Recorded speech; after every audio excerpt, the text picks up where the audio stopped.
Hey, ¿cómo están? Yo soy Johnny Carmona, bienvenidos a Diversidad CDMX, el programa que hacemos con una única intención, que no solamente las personas LGBT, sino todas las personas que habitamos esta ciudad, este país, aprendamos y reflexionemos.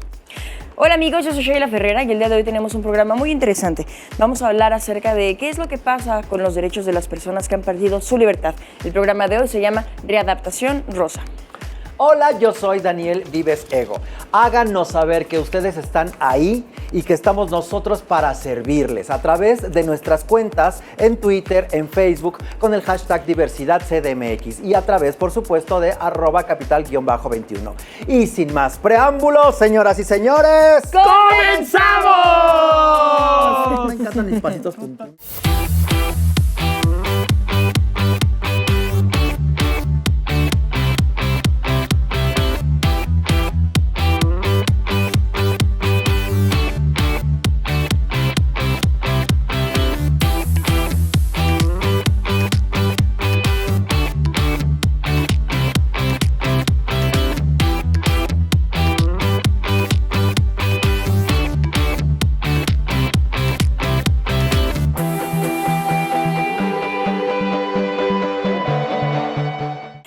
¡Bravo! Vamos a comenzar con este gran programa. ¡Qué bonito! Muchas gracias por acompañarnos una semana más aquí en Diversidad CDMX. Y, amores míos, ¿qué sucede con las personas en reclusión, privadas de la libertad, que se ven envueltas en muchos prejuicios, en tabúes, en malmiramientos sociales, y si a eso le sumamos que son LGBT? Pues se vuelve una historia de terror, ¿no? Por ejemplo, yo, como travesti, si cometo un delito, vamos a suponerlo, ¿a dónde voy a dar? ¿A ¿no? qué cárcel? Exactamente. ¿A cárcel de mujeres? ¿A cárcel de hombres? ¿Estamos realmente preparados en esta sociedad, en este país, para enfrentar plantear esa esto? parte. Que de hecho este es uno de los argumentos que utiliza la ultraderecha y los movimientos de la familia y estas cosas para decir que esto del género, que qué horror, porque entonces ya la gente va a querer ser lo que quiera hacer a la hora de cometer un delito, pues decido irme a la cárcel de hombres o decido irme. Esto no es una caricatura de Bugs Bunny, hijo, que para salirme con la mía me voy a vestir de mujer, porque eso es lo que nos enseñó Bugs Bunny, ¿no? Ahora también vamos a ver, cuando ya estás ahí adentro, el reflejo social, ¿no? Sí. Que citabas tú en algún momento que platicamos, y es terrible lo que yo podría vivir en una Claro, cárcel. porque el prejuicio social simplemente se ve reflejado dentro de la institución y entonces hay este señalamiento, este miramiento, esta condena a lo femenino sobre todo. Sí, Esos ¿no? estigmas, ¿no? Son realmente, son los mismos, son diferentes los problemas que uno enfrenta allá adentro, Yo creo que si es son heterosexual más o es homosexual. superlativos. ¿Cuáles son? ¿Ustedes los conocen? Hay mucha gente que señalamos, ¿no? Realmente no conocemos. ¿Cómo es vivir Yo esto creo que es adentro? una lucha de poder y que justamente las personas LGBT ya tenemos como 2 grados de digamos, menos en la lucha por el poder, ¿no? O sea, Más como que ya vulnerables le- dentro de Exacto. estos Y hay espacios. que creo que sí. sobrevivir como sea. ¿Qué les parece si vamos a ver el Box CDMX? La gente que anda a pie, ¿qué es lo que opina acerca de este ríspido tema?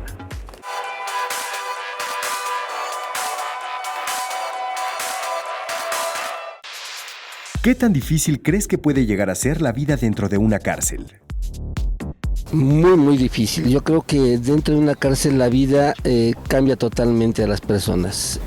Yo creo que es muy difícil. Muy difícil. Muy difícil, ¿no? ¿Consideras que una persona homosexual en reclusión enfrenta mayores problemas? Mira, no solamente en un reclusorio, en la vida misma, en general. Yo ya he llegado a escuchar que dicen que es como que a ellos como que es lo mejor porque pues ahí tienen, bueno, sexo, se podría decir. Pues siento que dentro de esos ambientes ya los hay, ¿no? Sí, yo creo que sí. ¿Cómo crees que podría fomentarse la cultura de la tolerancia y el respeto hacia la comunidad LGBT al interior de un penal? A través de campañas en las cuales se trate de que los presos vean que las personas LGBT son iguales que ellos. Yo creo que pláticas. De alguna manera separándolos. Es empezar por las autoridades de la cárcel, implementar, no sé, algunas medidas y pues fomentar el respeto dentro de la cárcel. Y muy bien, para arrancar este programa en Entrevista Central, queremos saber un poco más acerca de los derechos de las personas en reclusión de la comunidad LGBT y qué es lo que se hace para garantizar sus derechos. Para eso nos acompaña el día de hoy Teresa Molina. Vamos a darle un fuerte aplauso. Bravo, bienvenida, muchas gracias. Gracias. Y bueno, Teresa Molina Estrada es jefa de la Unidad Departamental de Diagnóstico y Determinación del Tratamiento de la Subsecretaría de Sistema Penitenciario del Gobierno de la Ciudad de México. Ok, Nada gracias. más y nada menos. Oye, Así es. bienvenida Teresa, muchas gracias. Gracias por la invitación. Oye, tradicionalmente, popularmente, la idea de ir a la cárcel se maneja como un castigo, ¿no? Sí. Entonces, ¿qué tanto se podría plantear más bien como un proceso de rehabilitación, de readaptación? Bueno, sí, el sistema penitenciario justamente es una institución que promueve la rehabilitación, la reinserción social de la población que cometió un delito. Ok, entonces sería interesante empezar a cambiar la idea de que no es un castigo, sino es un proceso, un espacio para enfocarse justamente en esta rehabilitación, ¿no? Sí, justamente así es. Okay. Ahora que usamos estos términos, ¿podremos explicarle al público cuál es la diferencia entre rehabilitación, reinserción y readaptación? Claro.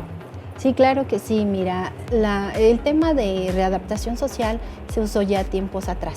Ahora, con el nuevo proceso de reincorporación a la sociedad, es el tema para poder incorporar a la población a la sociedad nuevamente. Okay. Sin el tema de readaptar, porque no hay que readaptar, hay que reinsertar a la sociedad. Ok, eso ya, mira, luz rápida, ¿no? O sea, no es readaptar, sino es reinsertar.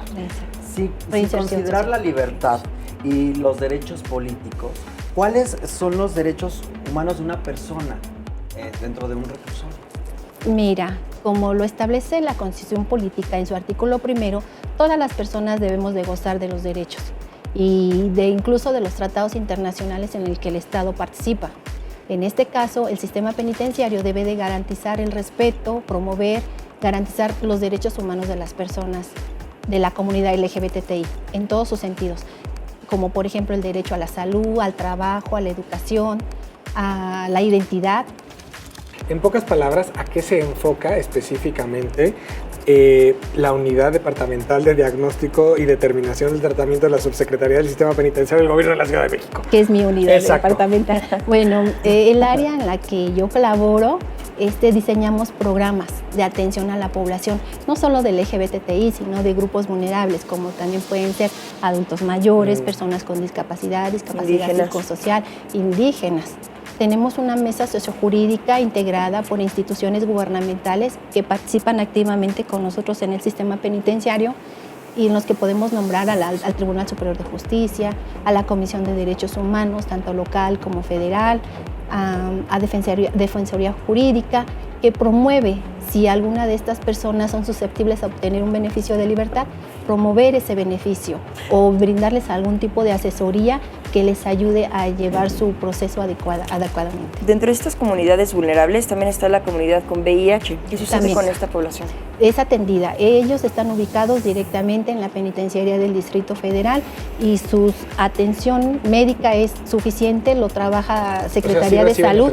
Sí reciben su tratamiento, es a través de Secretaría de Salud y la Clínica Condesa. Reciben su tratamiento. Y hablando de tratamientos, las personas trans también tienen su tratamiento.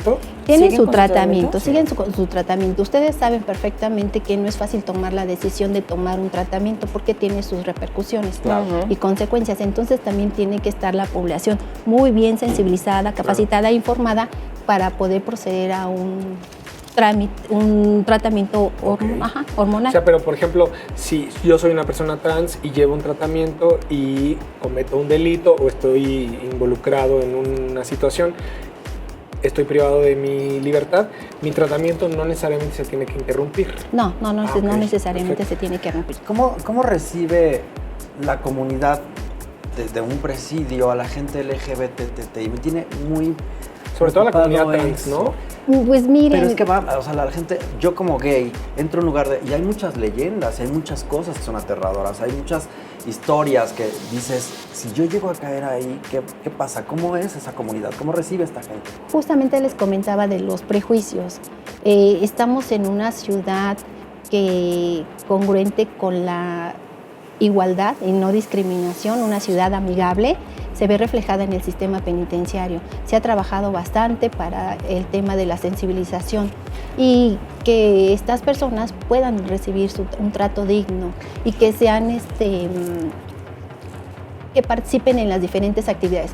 Todos tienen las mismas oportunidades, todos tienen los mismos derechos. Pueden trabajar en actividades educativas, culturales, recreativas, tienen atención médica, incluso el tema de la reasignación de nombre. Ok, y bueno, ahora también yo tengo esta duda.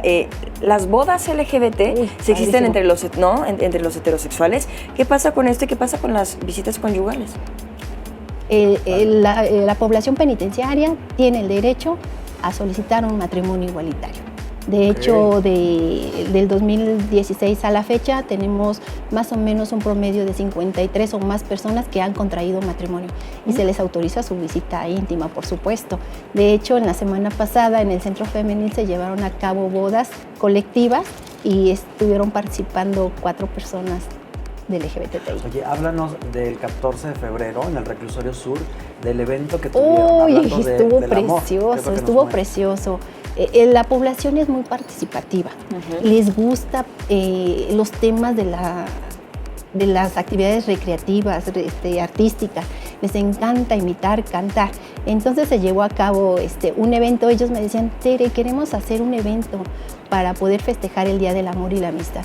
Vamos a hacerlo. Entonces se organizó el evento y hicieron imitaciones. Y lo mejor de todo esto es que este tipo de actividades forman parte de la inclusión social porque fue dirigido a la población en general e incluso a su familia. Ok, qué padre. O sea, que de alguna manera también la gente que tenga ganas como de ver cómo es un poco de la vida pueda ir y darse cuenta que efectivamente hay muchas actividades y hay un desarrollo, sobre todo espiritual y personal, ¿no? Que creo que para eso es apartar a la gente, ¿no? Para este proceso, como decíamos al principio, de reinserción. Por ejemplo, la asociación civil denominada Almas Cautivas, seguramente sí ubican a Ari Vera, acaba de llevar en la penitenciaría y en el Reclusorio Norte un taller de emprendimiento para la libertad, a través de un taller de chocolatería. Esto es lindísimo porque aparte de mejorar las condiciones de vida de la población penitenciaria, les ayudan a que su trabajo sea de emprendimiento, para que cuando salgan en libertad tengan sustentos, herramientas para poder porque justamente de repente nos enfrentamos a este otro prejuicio acá afuera. O sea, tú ya saliste, cumpliste, de alguna manera estás listo para la reinserción, pero ahora los que estamos afuera decimos, híjole, tú estuviste recluido, entonces... O sea, es muy difícil que estas personas obtengan un trabajo, ¿no? Ese es un tema que también la sociedad tiene que trabajar. Porque, por ejemplo, la persona está en ese proceso, como lo habíamos comentado, de incorporarse a la sociedad. Totalmente. Pero ¿qué pasa? Cuando sale y se ve frenado para alguna oportunidad, ya sea de laboral o ya sea de trabajo. Pero bueno, creo que hemos avanzado mucho, sobre todo por la incongruencia de las políticas públicas de la Ciudad de México, de ser una ciudad incluyente. Totalmente. Claro. Y respetuosa, como bien lo decías, ¿no? Son derechos humanos. Exacto. Y el hecho de estar de este lado no nos quita, ¿no? Nuestra condición humana. Teresa, nos encantaría poder platicar más contigo. Muchísimas gracias por tu tiempo. Por favor, compártenos al público de Diversidad CDMX, donde podrían ponerse en contacto contigo, alguna versión vía web, página, Facebook, Twitter, etcétera, para que estén en contacto contigo. Sí, claro que sí. Les puedo proporcionar el número telefónico de la unidad departamental, 5132-5400, extensión 1218 o 1227. Excelente. Estoy a sus órdenes. Teresa, muchísimas gracias por toda la luz que gracias por la nos diste. Estamos aquí de regreso, no se vayan, vamos a un corte y regresamos en Diversidad CDMX. Bravo, gracias, Teresa.